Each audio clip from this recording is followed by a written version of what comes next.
Hey there, ladies. What's up? What's up? It's your favorite coach, Carissa Williams, owner and founder of 365 Daily Hustle. As a success coach, I help high-performing females balance their life, their health, and their business. I really take them from surviving life to thriving in all areas. Today's video is all about how to quiet your mind, and I'm going to give you 8 tips so that it will help you shut off at night and get some sleep. So, how do you shut off your brain so that you can finally relax? When was the last time you felt fully relaxed? And by fully relaxed, I mean your body and your mind were free from tension and stress. If you're an overthinker, maybe you're a worrier or a perfectionist, you probably love the idea of relaxation, but hate the fact that you cannot get to this relaxed state point in life. Maybe the hardest part about self-care isn't letting your body relax, but rather figuring out how to quiet your mind. Has anyone ever gone and gotten a massage, and while you're laying on the massage table, you're still thinking about all the thousands of things you have to do and the time that you're, taking away from your job? It's so hard to shut it down and just fully relax. My parents were entrepreneurs. I've always grown up in the back of a small business, and they were always working. Right? I held a lot of responsibility within my family, but it was up to me to entertain myself and my siblings. I have an older sister and 2 younger brothers, and my younger brothers were all stacked on top of each other. So it was my responsibility to make sure that they were entertained. My mom at church, she used to look at me and she'd say, "Carissa, can't you just sit still for 5 minutes without fidgeting?" And I was like, "No, I can't." So even now, I sometimes find myself when I'm taking a walk around the lake or I'm watching my daughter play ball, I find myself so tempted to scroll through my phone and look through social media. I've always been someone who feels really restless when I sit for too long. And like most high-achieving, go-getting, fear-facing women, I seek out constant stimulation because I don't want to feel bored. I don't want to feel like I'm being content. Because somewhere along the lines of my journey, I associated if I'm bored, I feel like I'm not working on my goals and dreams. And trust me, I work with my coach with this all the time as a recovering workaholic. This need, though, for constant stimulation means that a lot of us don't know how to shut down our brains. We're so bombarded with notifications and distractions and emails all day long, so our brains are used to running and focusing on so many different things at a time. But when your brain has nothing to focus on, your thoughts start to wander from one thing to the other, and before you know it, you're worrying about something that wasn't even an issue 5 minutes ago. This gets so exhausting and makes it difficult to actually relax. Hello, burnout. So if you have a busy mind, how do you make it shut down so that you can relax at night, or you can just simply let your body relax and maybe even get some more sleep? Here are 8 ways that can quiet your mind. Notice I said quiet. A lot of women say, "Carissa, help me shut down my brain." And I'm like, well, that's not even really possible. So let's not strive for that. Let's quiet the mind, though, so that you can either focus more on your daily tasks or to just focus on being present and more mindful in your family, or so that you can get some more sleep. Number one tip is to exercise. So obviously there are physical benefits to exercise, right? But it also does wonders for your mind. Getting out of your head and into your body is super helpful. It's a super helpful way to direct any scattered energy to a different place. Focusing in on the run or the workout or the weights or the instructor in front of the room. It's great to help quiet your mind. Number 2 is meditate. I hope y'all knew that this one was coming, right? I mean, meditation is so important for anyone who lives in their own head.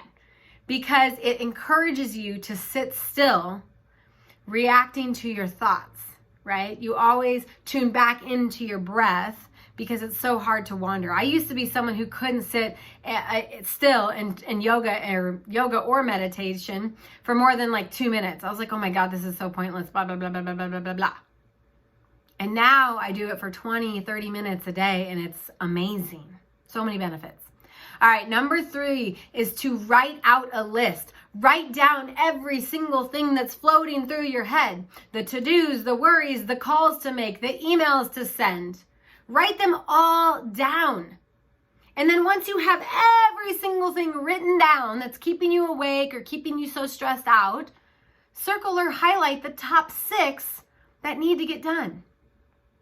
We make so many decisions throughout the day. What are we going to eat for breakfast? What am I going to dress the kids in? What do I got to do for work? Like all these decisions.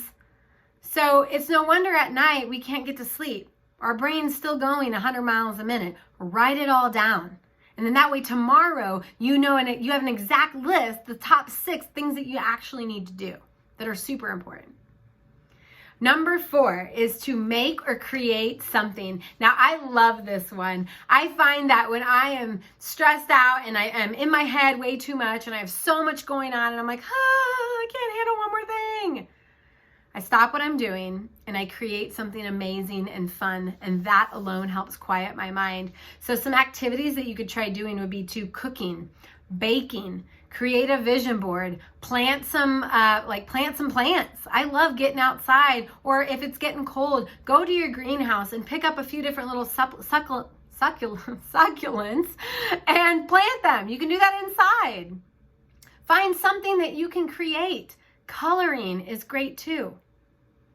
Number 5 is to declutter your space. So your physical environment can have a huge impact on your mental state. While it doesn't affect a lot of people or some people, but someone who does feel stressed out typically has so much going on in their life that they need to completely declutter and like purge. Okay, so I can't work with a messy desk. Okay, I don't want to coach with stuff all over my table. I can't be creative and write a blog on my computer if I have 1,000 tabs open. I have to shut everything down. I literally shut the phone off on silent and I just get into like creative zone. Okay, so declutter your space. Number 6 is to share what's on your mind. Nothing good, you guys, comes from dwelling on your thoughts, especially if they're negative ones. So keeping them all to yourself, you don't have to do that. You can either write them down, you can talk to someone, or you can even hire a coach like me to help you sort out those thoughts so that you can really find your purpose and your calling and what's keeping you stuck from moving forward. All right, number 7 is to read a fiction book. Now, y'all know I absolutely love reading. I try and read 3 to 4 books a month. Now, some are audio, some are, like a handheld book, and some are both because I like to listen and highlight at the same time. But for me, someone who reads like a self-development book, it actually energizes me. So it tends to put me in overdrive. I'm like, ooh, I can use those concepts in my business, or I just learned this and I want to teach it. So actually reading a book like that, when I'm already so filled, like my mental space is so filled, doesn't help me. So sometimes I need to escape into a fiction book, right? I used to have a gal in a book club, and she's like, I love fiction books. I love escaping into Harry Potter world, or I love romance books, right? It just, you completely escape the normal reality and just go right in. Go right into a book. Okay? And number 8 is one of my favorites because it's all about action. And you guys know I'm all about action. So make an action plan. So if you're worried about how you're going to get everything done over the next few weeks or months or year, I want you to make yourself a plan. Identify what needs to get done and how long it will take and when you're going to do it. Sit down and make yourself a roadmap to success and getting it all done. Because it's not going to happen in a day. It's not I'm sorry, that's the hard truth, right? Not everything we want to achieve today or tomorrow is actually going to happen. So we need to make a plan and then not feel guilty when the entire to-do list didn't get done. And instead, make the plan for your top 3 things on your to-do list. All right, you guys, if you enjoyed today's content, I have an awesome little handout. It is called the Brain Dump. You can download it in the link below. And it's just a great, helpful tool. It's a simple yet very effective tool that you can print off, or you can get a journal and put it by your bed, because once you see the handout, you'll understand what it is that you need to do. Then you don't have to keep reprinting the page, but it allows you to just get everything out on paper. Okay? And there's something really powerful about literally putting pen to paper. So I would encourage you to do that. All right, you guys, that's all I have for you today. I hope you enjoyed today's Motivational Monday, delivered straight into your inbox. If you are looking for a coach, you're like, yes, now is the time.